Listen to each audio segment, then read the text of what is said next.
يا أيها الذين آمنوا إذا لقيتم فئة فاثبتوا واذكروا الله كثيرا لعلكم تفلحون وأطيعوا الله ورسوله ولا تنازعوا فتفشلوا وتذهب ريحكم واصبروا إن الله مع الصابرين ولا تكونوا كالذين خرجوا من ديارهم بطرا ورئاء الناس ويصدون عن سبيل الله والله بما يعملون محيط.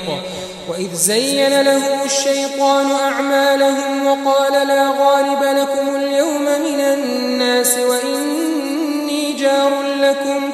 فلما تراءت الفئتان نكص على عقبيه وقال إني بريء منكم إني أرى ما لا ترون إني أخاف الله والله شديد العقاب.